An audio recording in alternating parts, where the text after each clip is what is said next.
Por tudo que o Senhor tem, obrigado, nos dispensa nesta noite, entendendo que se a noite fosse só de louvor, ou se encerrasse aqui agora, acredito que nós já tivemos a unção do Espírito pairando sobre nós.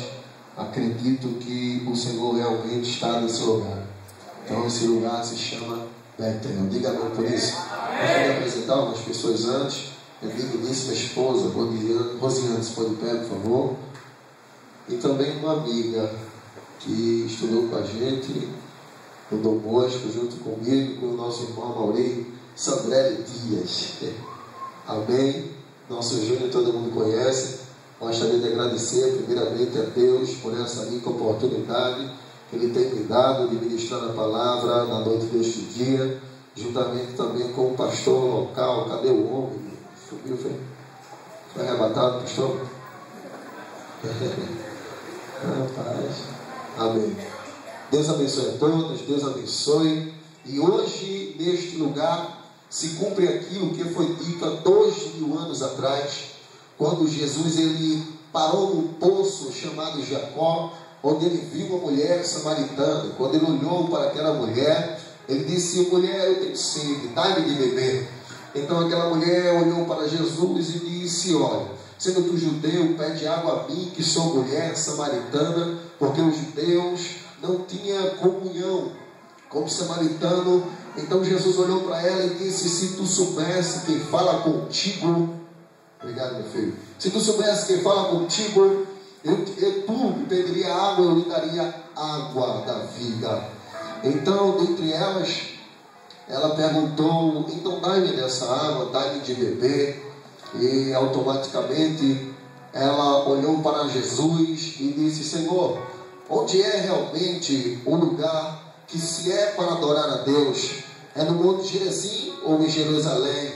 Jesus olhou para aquela mulher com um olhar doce e gentil, porque o nosso Senhor é doce e gentil, e disse a ela: chegarão dias em que os verdadeiros adoradores adorarão ao Pai em espírito e em verdade. E eu daqui nesta tribuna já posso ver aqui na frente, no meio, e lá atrás, verdadeiros adoradores. Glória a Deus. Mas só para ver os verdadeiros adoradores aqui nesta noite, eu quero ver você levantar a mão direita comigo para o céu e mandar um glória gostosa para a terra. Senhoras e senhores, abra sua Bíblia, confira comigo. Evangelho segundo escreveu São Lucas, capítulo de número 7, versículo de número 11 em diante. Evangelho segundo escreveu São Lucas, capítulo de número 7, verso de número 11 em diante, que tem por epígrafe no texto: o filho da viúva de Naim diz assim, a bendita palavra de Deus, verso de número 11: e aconteceu pouco depois, irei à cidade chamada Naim, e com ele há muitos dos seus discípulos, e uma grande multidão. E quando chegou perto da porta da cidade, eis que levavam o defunto, filho único de sua mãe, que era viúva, e com ela uma grande multidão da cidade. E vendo-a, o Senhor moveu-se de íntima compaixão por ela e disse-lhe: não chores. E chegando-se, tomou o esquife, e os que levavam pararam, e disse: jovem, eu te digo, levanta-te. Verso de número 15. E o defunto assentou-se e começou a falar. Entregou-o a sua mãe, e de todos se apoderou o temor, e glorificavam a Deus, dizendo: o grande profeta se levantou entre nós, e Deus visitou o seu povo. E correu dele esta fama por toda a Judéia e por toda a terra circunvizinha. Diga amém. Amém. Senhoras e senhores, estamos diante de um texto bíblico que, segundo a sua própria narrativa, foi escrito pelo próprio homem, no qual intitula o tema embasado do livro Lucas. Lucas também foi considerado pelo apóstolo Paulo como um médico amado. Lucas também acompanhou o apóstolo Paulo em várias viagens missionárias. No período de 60 a 65 anos após a morte de Cristo, Lucas resolve, pela inspiração do Espírito Santo, escrever um evangelho, relatar sobre a vida do nosso Senhor e Messias Jesus Cristo. Lucas, ele retrata alguns casos, algumas ocasiões em que não vamos encontrar no evangelho que Mateus escreveu, que Marcos escreveu e que João escreveu. Lucas, entre elas, esse texto não se encontra em nenhum dos evangelhos. Muitas pessoas chegam até a dizer evangelho de Lucas, mas o evangelho não é de Lucas. O evangelho é de Jesus, segundo escreveu o evangelista Lucas, segundo escreveu Mateus, segundo escreveu Marcos e segundo escreveu João. Ora, o tema embasado, Lucas, ele foca, capítulo de número 19, versículo 10, que o Filho do Homem veio senão salvar e buscar o que se havia perdido. Lucas, ele traz o seu livro com o intuito de mostrar a divindade de Cristo, o seu ministério, o seu poder. Ora, tudo começou quando o anjo Gabriel vai visitar Maria, uma mulher por nome de Maria que é virgem. Todo mundo conhece essa história. Ele diz que Maria conceberá e dará à luz ao filho, será o seu nome Emanuel, que significa Deus conosco. Ora, diz a Bíblia que através daí ocorre uma ocasião em que os pais de Jesus, José e Maria, têm que se alistar. José tem que se alistar na sua cidade natal, a sua cidade natal por nome de Belém. Ele vai para lá. Chegando lá, diz a Bíblia, não vou ser muito claro aí, Jesus nasce em Belém. Depois que Jesus nasce em Belém, Lucas, ele ofusca Jesus, apaga Jesus. Lucas agora vem mostrar Jesus com 12 anos de idade, dentro da sinagoga, conversando com doutores da lei, perguntando e respondendo perguntas com os fariseus. Então Lucas, mais uma vez, apaga Jesus, ofusca Jesus. Lucas agora vai mostrar Jesus descendo o Rio Jordão, no encontro do seu primo por nome de João Batista, que indica o dedão para ele, diz: eis aí o Cordeiro de Deus, que tira o pecado do mundo. Jesus desce o Rio Jordão, vai de encontro com João e diz: me batiza, João. João diz: não, Senhor, é para o Senhor me batizar, eu preciso ser batizado por ti e vem tu a mim. João é bem claro dizendo, quando ele fala isso, Jesus responde automaticamente, diz a ele: ora, me batiza para que se cumpra toda a justiça, ou seja, toda a profecia que está escrito sobre mim. Então diz a Bíblia que João Batista, ao submergir Jesus, o céu se abre, o Espírito Santo em forma corpórea de pomba desce sobre o nosso Senhor. Entenda, por favor, automaticamente quando o Espírito Santo desce sobre Jesus, não é só sobre a sua cabeça. A cabeça da Bíblia simboliza Jesus, a cabeça da igreja, mas o Espírito não cai só sobre a cabeça, cai sobre a cabeça e desce sobre o corpo. Nós somos os membros de Jesus e também possuímos a unção do Espírito de Deus. Quem tem unção do Espírito dá um brado de glória para o nome do Senhor. Logo após Jesus sai dali. Então diz a Bíblia que Jesus vai montar o ministério, Jesus vai reunir, vai chamar 12 homens, que também vai ser considerado 12 apóstolos, 12 discípulos, entre eles Pedro, Tiago e João. Diz a Bíblia então que agora Deus, ele sabe que tinha enviado o seu Filho Jesus para cumprir uma missão esta que seria morrer pelos nossos pecados do madeiro, morte de cruz, considerado como maldição. Então entenda, então Jesus agora vai fazer aquilo que o Pai lhe ordenou, vai fazer aquilo que o Pai lhe mandou e lhe deu como tarefa. Jesus vai colocar a sua natureza divina em ação. Entenda, Jesus era 100% homem, Jesus era 100% Deus. Jesus, como homem, teve fome, comia pão, bebia água, mas na sua parte divina, Jesus é o pão da vida e é a água da vida. No modo espiritual, Jesus, ele andava sobre as águas. No modo espiritual, Jesus, ele fazia prodígios e maravilhas. No modo espiritual, Jesus vai pegar o cego, vai cuspir no chão, vai fazer um lodo, vai colocar nos olhos do cego, vai dizer: vai, lava-te no tanque de Siloé. O cego vai, lava e volta. Quando volta enxergando. Jesus vai chegar perto da audição de um surdo e vai dizer: Efatá, abre-te a audição. Jesus vai chegar 4 dias depois de um homem ser morto por nome de Lázaro, vai estender a sua voz e vai dizer: Lázaro, vem para fora. Jesus vai curar uma simples febre, Jesus também vai ressuscitar morto. Jesus vai agora mostrar também o seu poder sobre as hostes espirituais. Quem são eles? Os demônios. Jesus vai curar uma menina moribunda de demônio. Jesus vai curar um homem que estava possesso de uma legião maléfica. Então a fama de Jesus vai percorrer em toda a cidade circunvizinha, até então em Nazaré. Jesus não é aceito em Nazaré. Jesus não é aceito na sua própria cidade. Aquelas pessoas que viram Jesus nascer, aquelas pessoas que viram Jesus trabalhar na carpintaria com seu pai José, logo após José falece. Então diz a Bíblia que eles expulsam Jesus. Eles tiram Jesus de Nazaré e dizem: não queremos você aqui. Você está ocasionando muito tumulto. A multidão está vindo para cá. Então diz a Bíblia que Jesus sai de Nazaré. Sai de Nazaré, a sua fama percorre toda a cidade circunvizinha.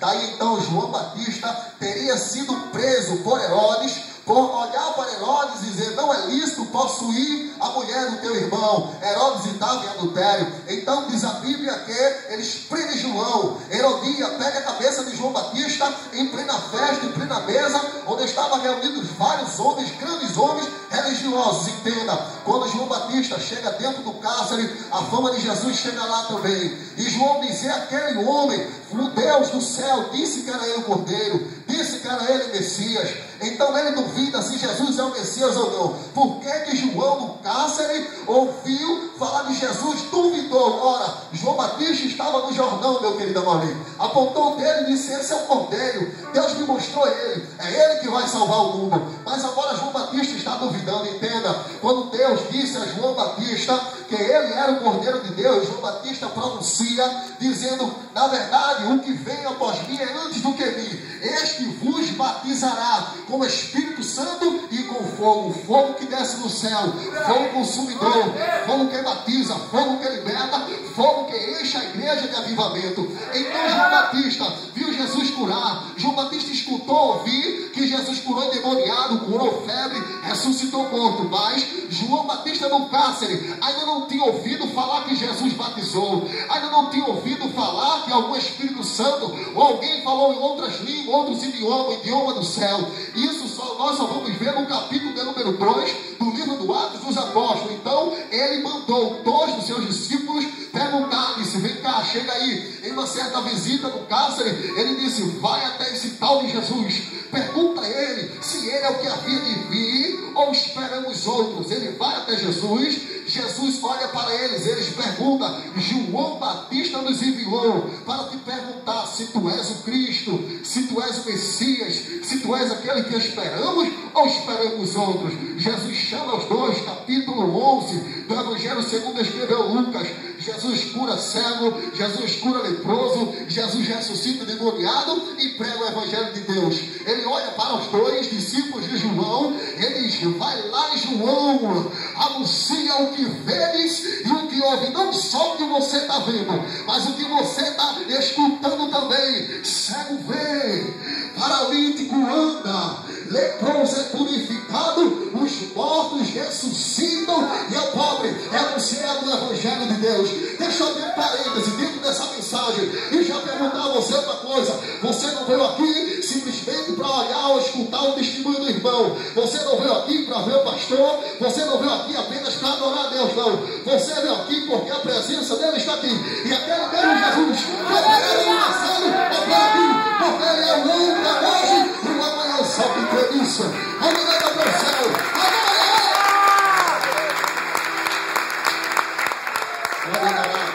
Jesus está aqui, Jesus está aqui. Já aqui é Betel, Betel é a casa de Deus. O Espírito paira sobre nós. Automaticamente, quando a administração do louvor, meu querido Amauri, graças a Deus, chama o Espírito Santo. Quando ele falava que Deus, ele liberta o homem, ele coloca o homem para sentar na cadeira do príncipe, ele tira pecado, irmão. Isso não é brincadeira, é coisa séria. Jesus só faz aquilo que o homem não pode fazer. Se há alguma coisa impossível na tua vida, em nome de Jesus, Lucas 1:37, porque para Deus nada é impossível. Aleluia! Nos deparamos então no capítulo de número 7 do Evangelho segundo escreveu Lucas. Diga para o texto: o filho da viúva de Naim. A A Bíblia diz então que depois de Jesus dar um belo discurso falando sobre o reino dos céus, Jesus vai até uma cidade por nome de Naim. A palavra Naim significa aquela que é aprazível. A palavra Naim significa aquela que é bela. A palavra Naim significa aquela que é maravilhosa. Mas, como indagação de todo pregador, olha para o texto e pergunta: por que Jesus foi lá em Naim? Tinha tanta cidade para ele ir. Inclusive há registro que só esse milagre foi acontecido lá na cidade de Naim. Ora, Naim era uma cidade não muito querida. Naim era uma cidade não muito esplêndida, apesar de ter seu nome como bela e maravilhosa, esplêndida. Naim não tinha um evento, Naim não tinha nada que chamasse a atenção do povo das cidades vizinhas. Naim era uma cidade desprezível. Naim era uma cidade que era desprezada entre as outras. Tempo de eleição não tinha nada em Naim. Festa não tinha em Naim. Igreja não tinha em Naim. Então diz a Bíblia que Jesus vai até Naim. O que foi que aconteceu para Jesus ser direcionado até Naim? Paulo ele dá a explicação. É porque Deus escolheu as coisas loucas desse mundo para confundir a sábia. É porque Deus escolheu as coisas desprezíveis. Naim, desprezível, para confundir aquelas que são. As não são para confundir as que são. Entenda, Jesus vai até Naim. Chegando até Naim, o texto é bem claro que com ele ia uma grande multidão. E na porta de Naim, que estava aberta, uma mulher em pranto sai. Diz a Bíblia que ela era viúva. Entenda, carregando seu filho. Ele estava num esquife. Esquife é uma espécie de caixão, mas não era como nos dias atuais, fechado de madeira e de lado. Não. Era tipo uma maca com dois paus, um segurando na direita, outro na esquerda. Dois na frente, dois atrás, e o defunto deitado dentro do esquife. Diz a Bíblia que Jesus, ao se deparar com essa mulher, diz a Bíblia bem clara, Maria, que com ela também saia da cidade, do cortejo do defunto, uma grande multidão. Jesus liderava uma multidão. Do outro lado, um morto ocasionava a multidão, um tumulto. Entenda, do lado de Jesus tinha paz, tinha bonança. Do outro lado existia angústia. Do lado de Jesus existia alegria entre a multidão. Jesus não deixou faltar pão, Jesus não deixou faltar peixe. Do outro lado, o defunto fazia com que todo mundo chorasse. Até então pessoas eram contratadas para chorar de mentira, para gritar, espernear no cortejo do morto. Entenda, do outro lado existia coisas falsas, coisas que só tem véu e capa. Do lado de Jesus só existia pureza. Jesus representando a vida vai em direção da morte. A morte não vem em direção a Cristo, Cristo que vai a ela, porque quem impera entre os dois é vida, e a vida é Jesus. E neste momento eu entendo também que Jesus estava indo, conduzindo a multidão em um lugar aprazível. A multidão ia induzida por Cristo, liderada por Cristo, para um lugar belo. Aí, entenda, e a multidão do defunto se distanciava dela. Parênteses nessa noite: em que multidão você se iguala? Na multidão de Cristo ou na multidão do morto? Na multidão da vida ou na multidão da morte? Na multidão que tem alegria com Jesus ou a multidão que só tem sido decepcionada com as coisas do mundo, com as coisas que acontecem? Você está liderado pelo Cordeiro vivo ou por aquele que morreu? Você está sendo liderado pelo Filho de Deus vivo ou pelo Filho morto? Levanta a tua mão para o céu.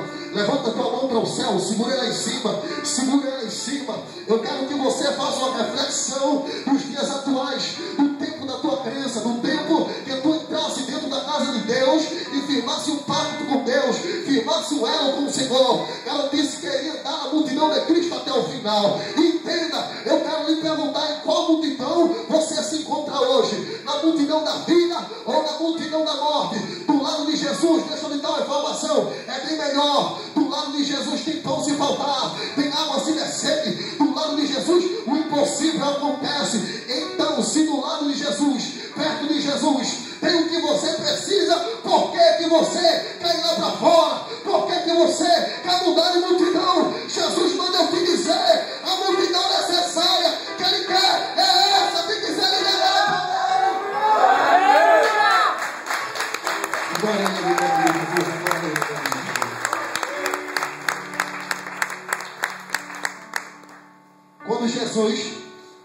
para ir em frente com aquela multidão. Ele olha para aquela mulher, diz a Bíblia que ela era viúva. Com certeza, ela já tinha feito aquela trajetória. Com certeza, ela já tinha saído de dentro de Naim para sepultar o seu esposo.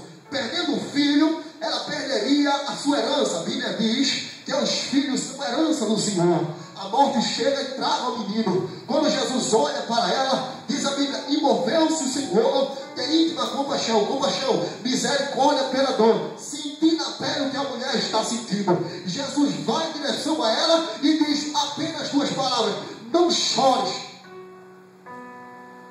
Quando o filho daquela mulher morre, o que mais ela escutou foi isso: não chora. É assim mesmo, é normal, acontece. Se existe algo que a gente não supera de fato na hora, é a tal da morte, quando chega e leva alguém querido. Se existe alguma coisa que deixa a nossa, talvez até a própria fé abalada, é a morte. Se existe alguma coisa que faz a gente desistir de tantos projetos, é a morte de alguém querido. Alguém que você ama, alguém que você gosta, alguém que você viu nascer, alguém que cresceu com você dentro de casa, alguém que te criou, alguém que lhe deu aquilo que você precisava. Até então, um dia a morte chegou e levou. Aquela mulher estava triste e angustiada. Jesus chega para ele: não chore. Talvez ela tenha dito a Jesus, é conjectura, não tem na Bíblia. Talvez ela tenha dito: olha, eu já escutei isso 1000 vezes hoje. Eu sei que não é para chorar, mas eu não consigo. Eu sei que não é para chorar, mas quem está aqui não é um cão, é meu filho. Morreu. O não chore de Jesus é diferente do homem. O homem diz: não chore. Morreu. Acabou-se.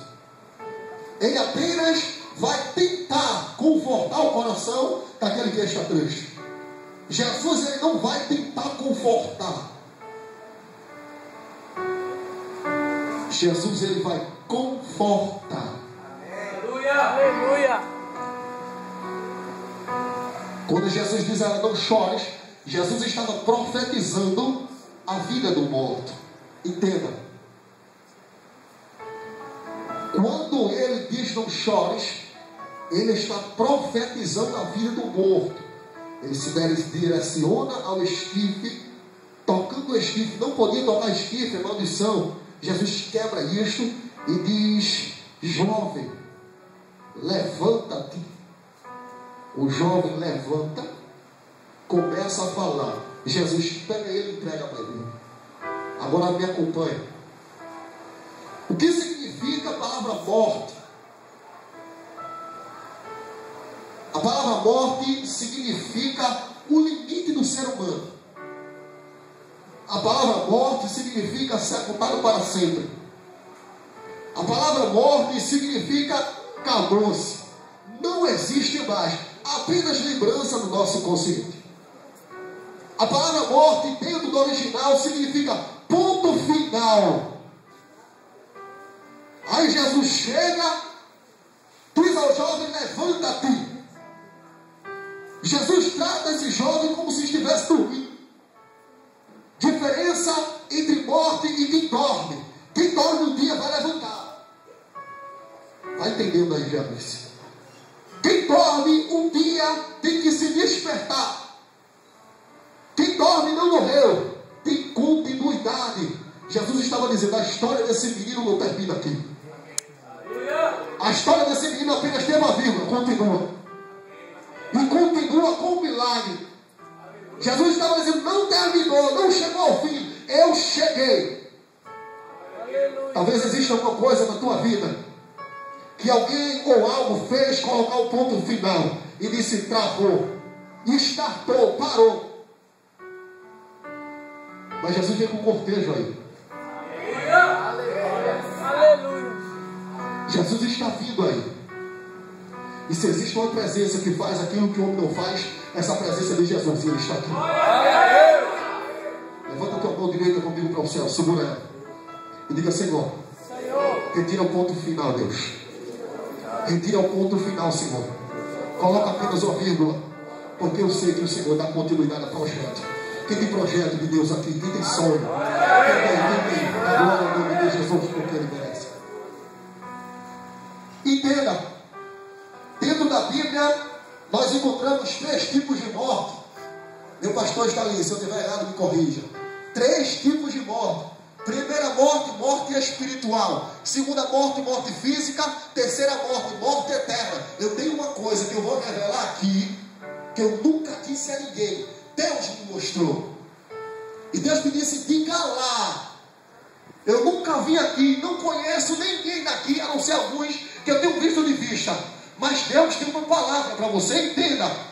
3 tipos de morte. Morte espiritual é aquela que o profeta Isaías falou, que o pecado causa separação entre Deus e o homem. O pecado mata o homem espiritualmente, o afastando de Deus. Segunda morte, morte física, por consequência do pecado, porque o salário do pecado é a morte, mas o dom gratuito de Deus é a vida eterna. Entenda, quando Adão peca, o homem é imortal. Quando Adão peca, foi fechado a imortalidade. O homem agora não é mais imortal, o homem é mortal. Como consequência, o homem tem anos de vida. Ele tem que nascer, crescer, reproduzir e morrer. Morte física é aquela que ele perde a vida, o fôlego de vida, morreu, não respira mais. E a terceira morte é a morte eterna, é aquela que Jesus, quando vai no céu com poder e grande glória, juntamente com anjos, vai tocar a trombeta, a igreja vai subir, vão procurar o povo mais lento, vão procurar o pessoal da igreja, desviados, vão correr aos tempos mais próximos, perguntando: Jesus, tem misericórdia. E diz a Bíblia que ele separará o justo do injusto, o ímpio do cristão. Entenda, o inferno existe, o inferno é real. 2 semanas atrás, estava eu no ônibus da minha empresa, na qual trabalho,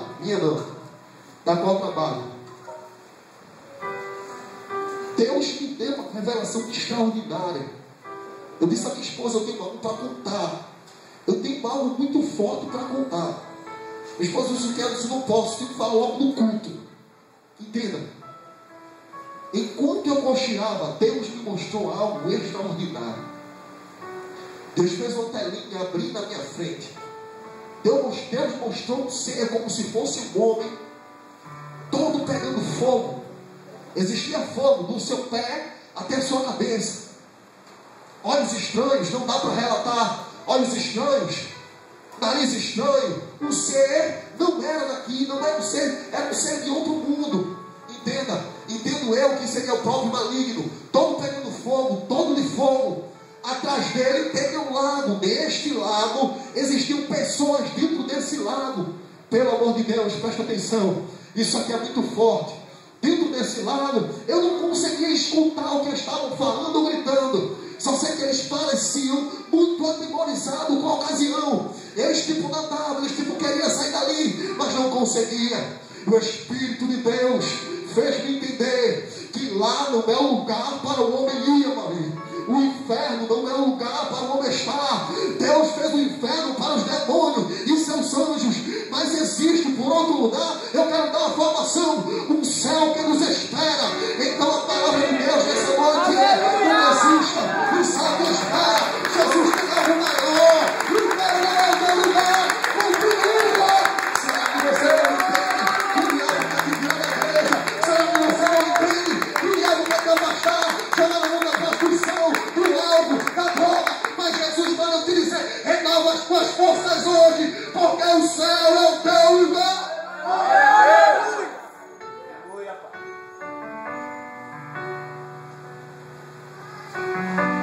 Lá era para ser o meu lugar. Permita-me, pastor.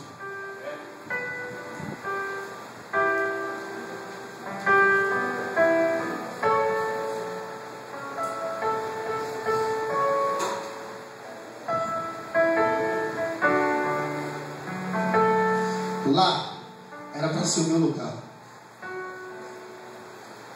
Na minha infância, eu tinha meu pai como herói. Meu pai que me levava para o campo jogar bola. Meu pai que me levava para o parque de diversão. Meu pai que me levava para o shopping, etc. Eu colocava na cacunda. Estava jogava bola, dizia chuta, chuta, eu chutava, como toda criança. Como todo pai gosta de ensinar uma criança o que é um lazer, o que é uma coisa boa. Na hora da escola, meu pai puxava a orelha, dizia é assim. Você tem que estudar para ser um grande homem na vida. Você tem que estudar para sustentar seu pai lá na frente, talvez. Seu pai vai ficar velho, você vai crescer, você vai possuir. Como toda criança tem sonho, eu também tinha, ao lado de meu pai. Mas a vida é uma caixa de surpresa. Quando eu possuía 7 anos de idade, meu pai trabalhava na praia de Boa Viagem, vendendo coco naquelas choupanazinhas. Então, um dia assaltaram a choupana e meu pai tentou reagir. Na tentativa de reação, efetuaram alguns disparos de arma de fogo contra meu pai. Meu pai chegou a óbito. Eu confesso a vocês que parte da minha vida foi embora. A morte chegou na minha família. Meu pai já não existia mais. Então, vamos embora, bola para frente, como diz o ditado. Vamos vencer a vida, vamos mostrar que a vida não pode nos impactar. Vamos mostrar que aquilo que acontece na nossa vida não pode fazer a gente ficar parado e estático com a mão encolhida e com o cara de provizinho. Vamos em diante. Continuei com 12 anos de idade. Minha mãe, como uma mulher batalhadora, vai trabalhar na casa dos outros, lavar prato, lavar roupa, fazer faxina, para cuidar de mim e da minha irmã, por nome de Jéssica. Então entenda, quando ela faz isso, ela me deixa com minha avó, vó Berenice. Então, com o passar do tempo, minha avó vai se tornar minha segunda mãe. Mas minha avó, infelizmente, também falece. Mas uma dor para mim, minha avó fazia um cafuné que ninguém até hoje não sabe fazer. Minha avó me colocava na cadeira de balanço, começava a balançar meus cabelos, começava a dizer que estava matando piolho, fazendo assim com a unha, mas não tinha piolho, você entenda. Era o que ela fazia mesmo para pensar que era piolho. Então, com o passar, minha avó também falece. Mas um desastre na minha vida, um ente querido foi embora, perdi a minha avó. E entre elas, eu estava longe. As pessoas da minha família sabiam que era meio escandaloso. Eu sempre tinha crise quando alguém da minha família morria. Então nem chegaram a me dizer que minha avó faleceu. Não tive nem a oportunidade de chegar perto dela, de beijar ela, mesmo no cachimbo ou não, como todo ente querido tem, de abraçar, de beijar e dizer, vai vó, vai com Deus, Deus te leve, Deus te acompanhe, fazer o que é a vida, vamos lá, continuar, bola para frente, como diz o ditado. Então, com o passar do tempo, minha mãe vai trabalhar, minha mãe vai batalhar para me sustentar. Minha mãe encontra outro homem, deste outro homem, minha mãe tem uma filha por nome de Monique. Monique também cresce. Com o passar do tempo, minha mãe é acometida de um câncer na garganta. Minha mãe viaja para São Paulo, faz várias diversas cirurgias. Entre essas cirurgias, minha mãe parecia uma boneca. Quando minha mãe ficava de espira na minha frente, minha mãe parecia uma boneca de pano que foi toda cortada. Minha mãe possuía várias cicatrizes na frente, atrás, no pescoço. Então, com o passar do tempo, minha mãe se recupera e fica curada. Quando eu possuía 16 anos de idade, ainda na minha adolescência, minha mãe ficou grávida. O médico disse, não pode engravidar, retira o menino. Minha mãe era crente do Reteté de Jeová e disse, eu não tiro, este menino eu não tiro. Se Deus quiser levar, que Deus leve, mas este menino eu não tiro. A barriga da minha mãe cresce. Com 7 meses, 6 meses e alguma coisa, minha mãe começa a sentir dores. Socorre minha mãe, quando chega lá, tem que tirar o menino com urgência. Retira o menino. Minha mãe fica num estado de tipo coma. Depois que ela retorna, minha mãe não vai se livrar de algumas pessoas. O consciente da minha mãe, metade foi apagada. 2 dias, 3 dias depois, mais uma vez, um derrame na minha mãe. Este segundo derrame, ele vem ocasionar na minha mãe a morte de todos os seus órgãos.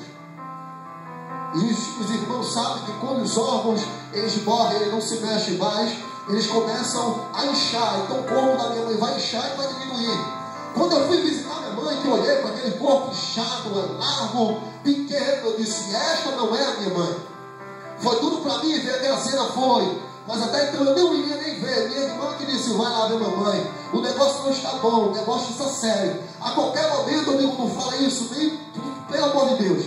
Quando eu chego lá, que eu vi minha mãe, minha tia me segura, porque simplesmente o espírito suicida entrou dentro de mim. Eu queria correr para me jogar lá de cima, no 12º andar. Eu disse, minha mãe morreu, minha tia, não morreu. Jesus vai fazer um milagre, Jesus vai fazer acontecer. Mas eu vi, eu me cheguei como um bom menino que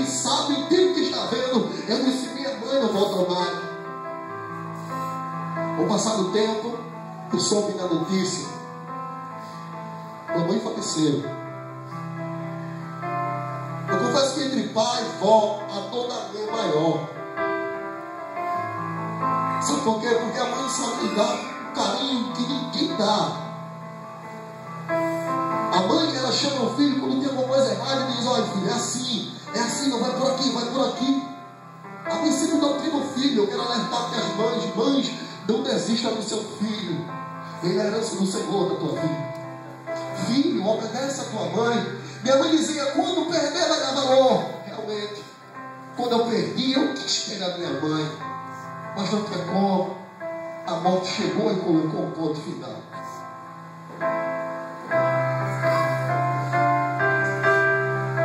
Me perdoe um pouquinho.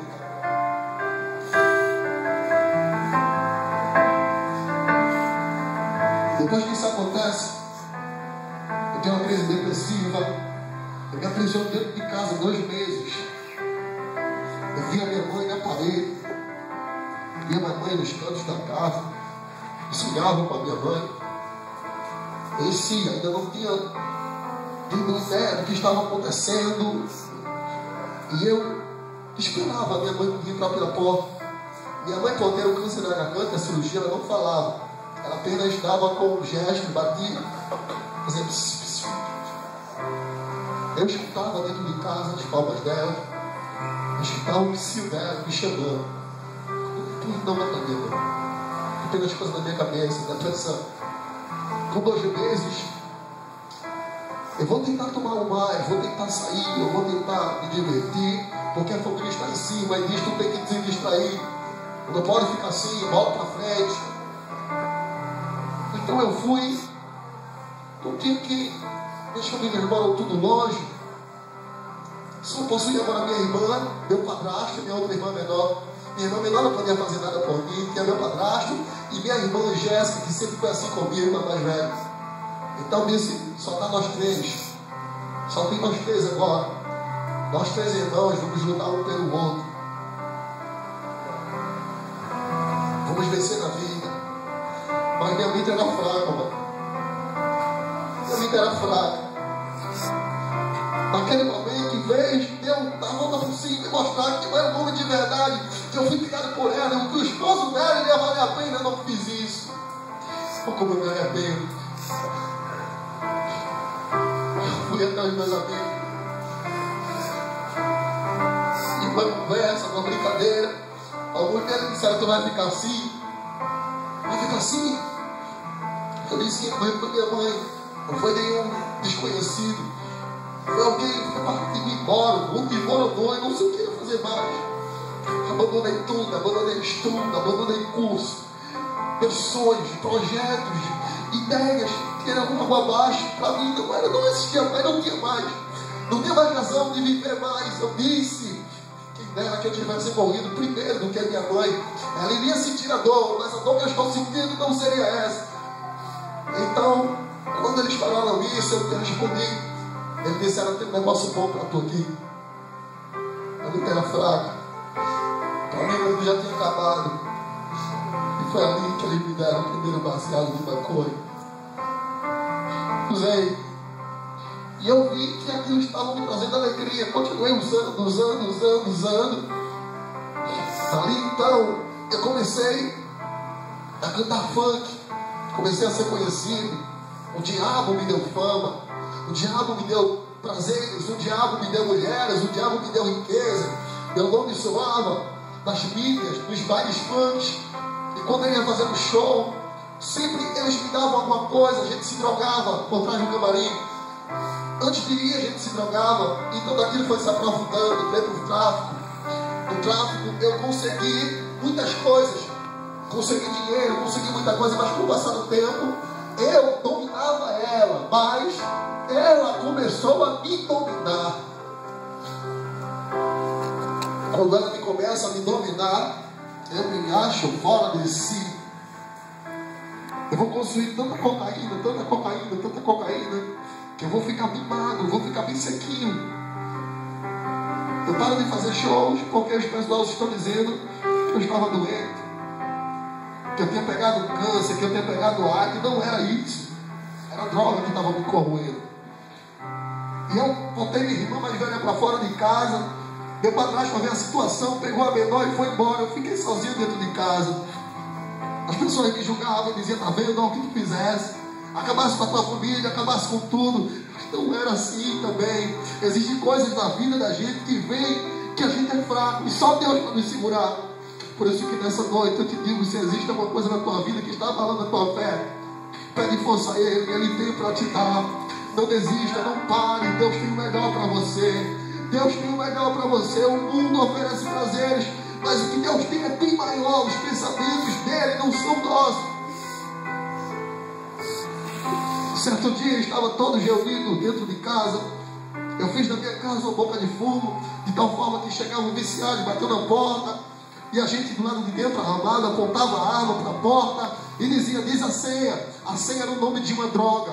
Teria que dizer o nome de uma droga. Se não dissesse, não era boa companhia. Então a gente iria ver quem era. Então ali dentro, quando a gente está com um prato de cocaína, que olha para mim, me vejo no espelho, a reflexão, uma lágrima no meu olho caiu. Eu olhei para os meus amigos que estavam ao lado, amigos entre aspas, e dizia: o que é que está acontecendo comigo? Um deles olhou para mim e disse: tá vendo? Tá, mas aí ele, mas não, ele já está louco, já está trilouco. Eu disse: não, o que está acontecendo comigo? Eu era um menino bom, eu era um menino querido na sociedade. Hoje a sociedade me rejeita, ninguém quer eu perto. Toda vez que eu chegava perto de alguém fazia de tudo, mano. Eu via, eu sentia nos olhos, se recuava. Família, quando eu ia visitar, quando eu ia às vezes até pedir comida, porque tinha gastado meu dinheiro todo na droga, até o último centavo, não tinha guardado nada para comer. Depois que passava o efeito da droga, a fome batia. Então eu ia para casa de algum parente este que me dava de comer e dizia: tá bom, vá logo. Até a própria família não queria o pé. Eu peguei aquele prato de cocaína, levantei para o céu, sabia que existia um Deus que podia me tirar daquela situação. Eu sabia que lá no céu existia levantei o prato e disse: Deus, me tira dessa, Senhor. A morte foi chegando devagarzinho perto de mim. Quando eu ia dormir, o meu último funk foi Salvador Triste. Esse funk, ele retrata a história de um jovem que cresce e tem um sonho. Neste sonho ele sonha que é assassinado. E quando é noite, aquele sonho de manhã cedo que ele teve acontece. Então ele está morrendo nos últimos suspiros. Ele diz: eu não sei para onde vou, não sei para onde ir, estou deixando essa vida louca. Eu sonhava morrendo. Eu já planejava como é que ia ser o meu assassinato. Certo dia, quando minha droga acabou, eu não tinha mais dinheiro para nada, eu tive que furtar. Furtei no bairro vizinho. Quando eu cheguei dentro do meu bairro, dois homens chegaram num carro branco, vidro todo preto, e disseram: você quer yoga? Você quer yoga? Eu fiquei sem reação. Os dois, um com pistola, o outro com um revólver 38 refrigerado com uma janela, não lembro muito bem. Sempre brilhava, o sol batia nela, ela brilhava. Eu olhei para aqueles dois, eu olhei e disse: não sou eu. O outro disse: é você. Quando um disse: vai morrer, eu disse: meu Deus, só sabe quem está de frente da morte que passa pela frente dela, e Deus o livre. Só sabe quem é morto quando sinto o cheiro dela. Eu disse: morri, acabou, chegou ao final. Quando eu pensei que aqueles homens iriam atirar, eu tiro, fiz toque. Eu corri assustado. Eu sabia que Deus estava me livrando. Ei, jovem, quando os livramentos Deus tem te dado, se nós formos contar a história aqui de alguns, eu sei que Deus livrou da morte, porque Deus livra da morte. Acredite se quiser, mas o Espírito de Deus manda te dizer que ajeite para aquele que está na tua casa, do teu lado. Aquele que anda a morte já está bem pertinho dele, e a morte está bem pertinho. Quando Jesus chega no cortejo do defunto, a Bíblia diz que os que levavam pararam. Deus, Jesus parou o cortejo. Talvez minha história hoje seja que você conhece o jovem Jéssico, até que era um menino bom, até que era um menino legal, mas deu para o mundo da droga, deu para o mundo do crime e acabou morrendo. Talvez no meu enterro, minha irmã chorando, abraçasse o meu caixão, me desse um monte de beijo, dizendo: vai em paz, Maninho, vai em paz. Talvez alguns também até torciam por isso, talvez ela aplaudia e dizia: é isso que estamos esperando, é isso que tem que acontecer. Talvez quando eu fosse pegado da areia, fosse puseste em cima de mim, existiria uma coroa de flores, que teria a data do meu nascimento, 13/3/1990. E embaixo uma cruzinha com a data da minha morte, a qual o diabo não pôde profetizar, porque Deus apagou da tábua do inferno.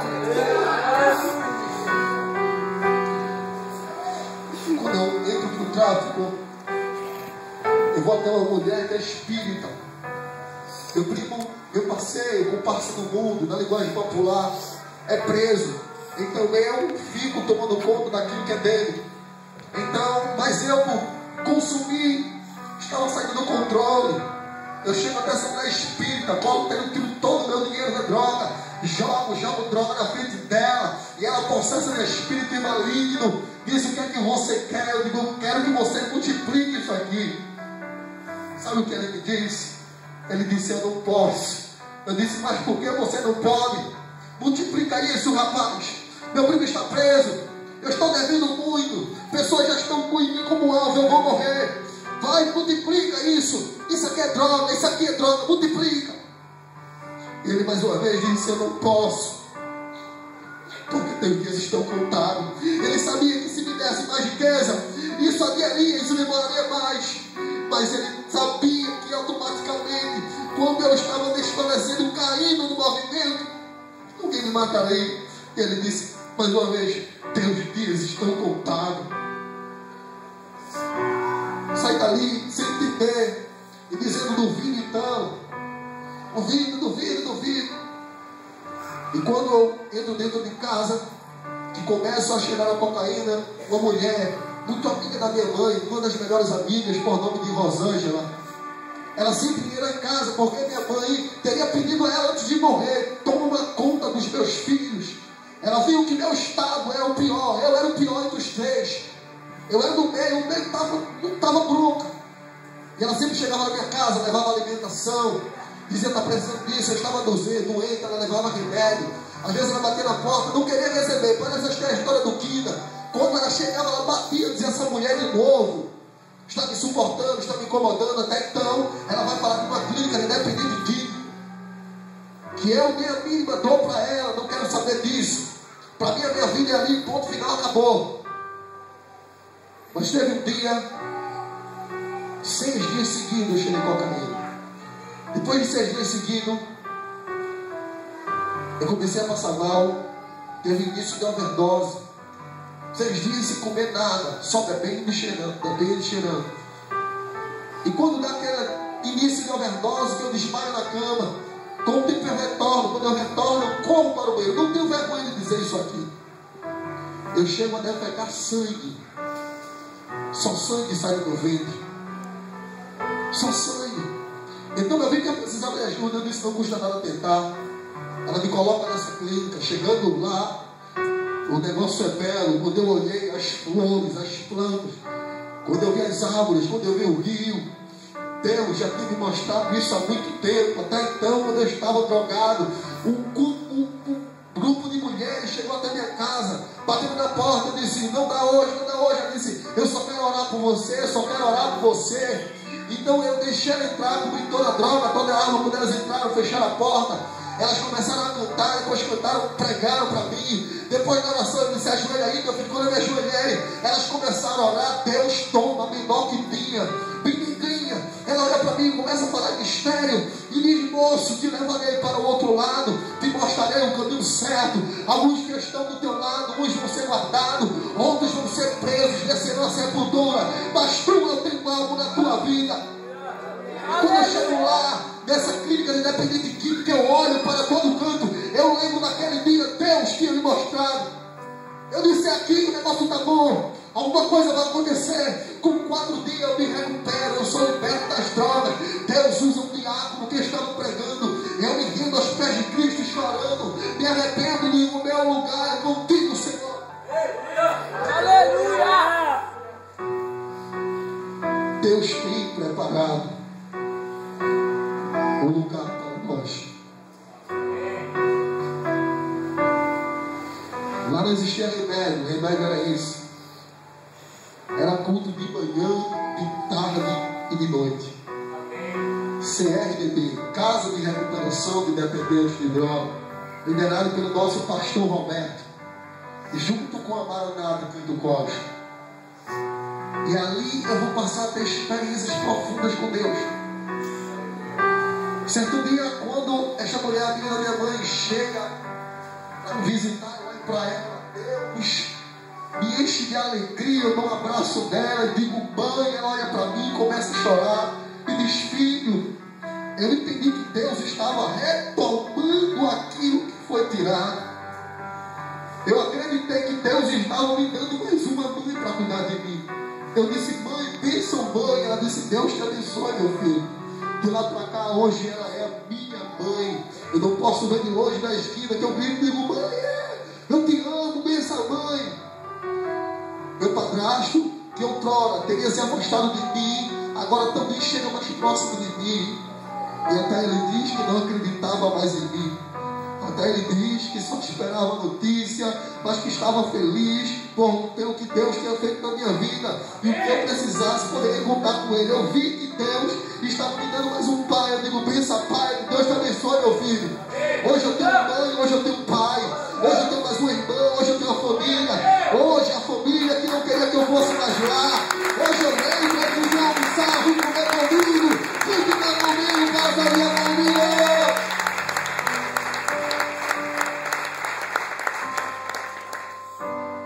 Deixa eu te contar mais uma experiência. Com 3 meses, batido dentro daquela clínica, o obreiro, ele chama a gente para orar. Ele diz: eu não sei o que é que Deus quer fazer aqui hoje. Eu só sei que Deus tem algo extraordinário para nos mostrar, para fazer no meio da gente. Todo mundo de joelho, colocou todos os ex-químicos dependentes de joelho. A gente orou, o Espírito Santo tomou a gente, tomou o ambiente. A gente começou a dar lugar a Deus. Daqui a pouco a oração acabou, mas eu continuei lá, de joelho, chorando, meu corpo tremia, eu não sabia o que fazer. Alguém dizia: da glória, eu dizia: glória, glória, aleluia, aleluia. Com o passar do tempo, acabou o culto, eu não sabia o que fazer. Comecei a andar dentro daquele sítio, com uma alegria imensa. Eu pulava, eu baixava, eu dava lugar ao Espírito Santo, até que o Espírito Santo me impulsionou até ir no banheiro. Quando eu cheguei no banheiro, sem nenhuma necessidade, eu fechei a tampa da bacia, se sentei, comecei a dar glória a Deus, e uma porta de fogo desceu sobre mim. Eu fui batizado com o Espírito Santo, e Deus abriu a janelinha do céu e me mostrou no dia que eu tinha defecado sangue, e disse: não me perder esse sangue, mas aqui eu tenho vida, eu tenho projeto, eu tenho projeto.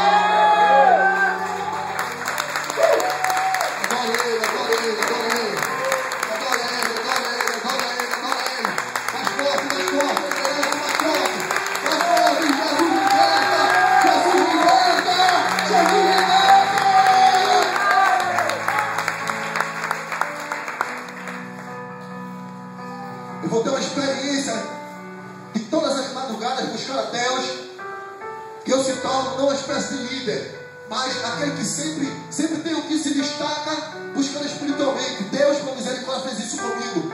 Eu entendia que pessoas dali saíam, o período era 7 a 8 meses, ou até então mais, dependendo como é que você estava. Então algumas pessoas saíam com 1 mês, 2 meses, voltavam de novo.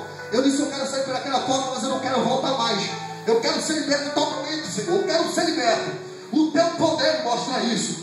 Então Deus, quando de madrugada eu acordava todos que estavam no meu quarto para orar. Eles oravam, iriam dormir. Eu ia lá para o banheiro, começava a ler a Bíblia. Eu lia a Bíblia 2 vezes seguida, dentro de 8 meses, lá dentro. Ia ser gravando de buscar a Deus. Quando eu fui deitar, Deus me arrebatou o espírito, me colocou no quadrado. Quando eu olhava para trás, vi uma porta. Nesta porta, quando eu saía, eu olhava um caminho, eu ia andando nesse caminho. Quando eu andava, eu via um corpo de alguém morto, um cemitério. Eu dizia: meu Deus, aqui não é o meu lugar. Eu retomava. Quando eu parava, automaticamente abria-se outro caminho, bem devagarzinho, e eu ia andando.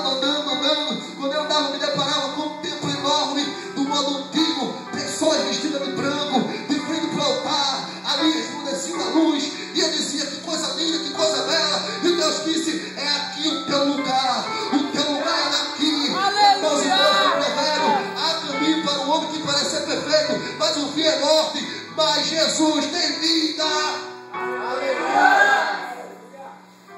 Quando eu volto e retorno para a minha cidade, foi a maior alegria. Quando eu chego na rua da minha casa, estava alto, cresci um pouco, porque a droga, ela para o seu crescimento, para a formação do seu corpo, os hormônios diminuem, e eu estava ali, já mais alto, mas um pouco forte, sou magrinho, um pouco forte, fui andando, estava de camiseta, estava de bermuda, chapéu, com o pessoal da clínica, eu fui andando, eu passava na rua, todo mundo me olhava, algumas pessoas não me reconheciam, e olhavam assim, diziam: que é isso? A gente teria ido até para arrecadar alimentos, para a clínica, e eu disse: que é isso? Aí tu me disse: que é isso, que é isso? Quando eu cheguei perto da minha vizinha, que eu bati na porta dela, que eu chamei ela e disse: moça, aqui é a CRDD, Casa de Recuperação de Dependentes de Droga, estamos fazendo um trabalho de beneficiação, você poderia contribuir com alimentos. Ela parou, estalou o olho para mim, correu para dentro de casa e disse: ele está vivo. Ela disse: ele está vivo, ele está vivo, ele está vivo. A morte, mais uma vez, foi quebrada pelo poder do nome de Jesus. Levanta em nome de Jesus, fica de pé lá dentro. E dentro dessa clínica, eu comecei a compor hinos. Hinos este, que seria o revertimento das músicas de funk. Eu gostaria apenas de cantar uma para você antes de entregar esse microfone. Ela tem por tema madrugada. Por que madrugada? Embasada em 8:17, se eu não me falei memória, de Provérbios. Eu amo os que me amam e que de madrugada me buscam, me acharão. Todas as vezes que eu buscava Deus de madrugada, Deus se revelava para mim de forma extraordinária. Então ali Deus me deu a inspiração de compor esse hino. Eu gostaria de cantar para vocês. Madrugada, momento bom com meu Jesus falar. Ó Senhor, para sempre eu irei te louvar. Tu estás bem presente em meu coração.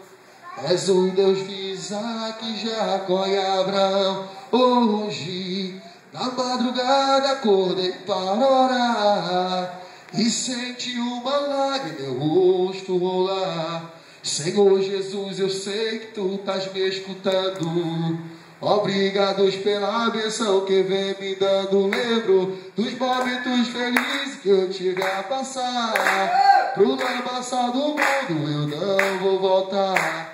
Também te peço força, me manter firmado. Enxuga a lágrima do teu filho amado. Tu mudasse minha vida da água pro vinho. Me desse a liberdade de um passarinho que sempre ao pôr do sol ele está a cantar. Nunca te deixarei, sempre irei te louvar. Amigos me diziam que eu não tinha jeito. Muitos deles partiram sem Jesus no peito. Enquanto meu Senhor disse se quer exibir. Tu terás tua vitória, filho, vem pra mim madrugada. Momento bom com meu Jesus falar. Ó Senhor, para sempre eu irei te louvar. Tu estás bem presente em meu coração. És o Deus de Isaac, Jacó e Abraão. Se você na madrugada chora, então por quê? Se a tua alegria vem amanhecer. Amado meu, não fique se angustiando. Entrega os teus problemas, ele enxuga teu pranto. Não tem por que chorar, não tem por que temer. Se ele te diz agora, estou com você. E se passar no fogo, não vai te queimar. E se vier as ondas, não vão te afogar. Madrugada, Deus abençoe com a salva de palmas.